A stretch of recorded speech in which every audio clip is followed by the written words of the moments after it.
We begin here at 6 o'clock with news making headlines in our state capital.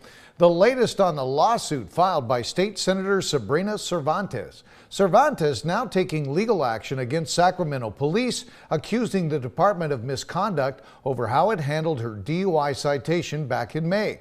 She says the department violated her rights, and now she wants an apology and money after her test came back negative for any drugs or alcohol. 17's Capitol correspondent Aton Wallace heard from her today and has her message.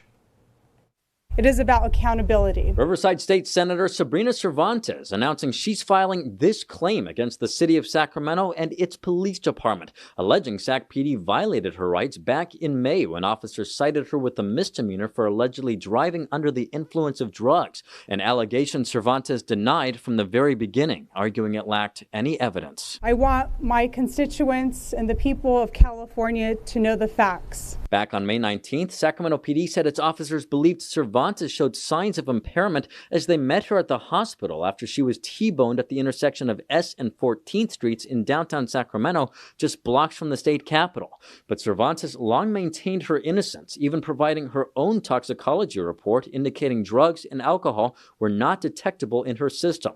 Then later the same month, the Sacramento County District Attorney's Office declined to file any charges after blood work from the official investigation came back negative for drugs or alcohol. But according to Cervantes, that was too little too late, and now she says she has to deal with the repercussions of what she went through. Challenging time over the last several months that not just myself, but my wife, my family, by extension, my staff. I've had folks who've asked for my resignation because of this incident, of these false allegations.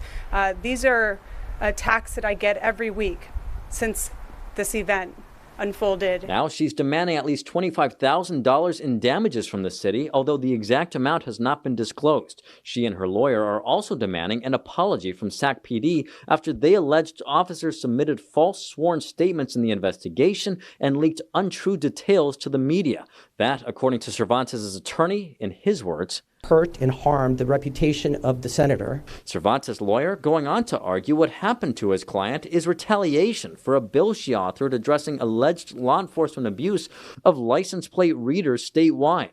And he says that's not all. Bias against the senator because of our identity as a Latina member of the LGBTQ plus community. No Californian should be falsely arrested, defamed, or retaliated against because of who they are or what they stand for. Now, there are lots of allegations here, so we reached out to the Sacramento Police Department for their take on all of this, but citing pending litigation, they had no comment. Meantime, the city has 45 days to respond to Cervantes' claim. They can either reach a negotiated settlement resolution or the city can deny the claim. At that point, Cervantes can take further legal action by filing a formal lawsuit. Reporting at the state capitol, I'm Aton Wallace. Back to you in the studio.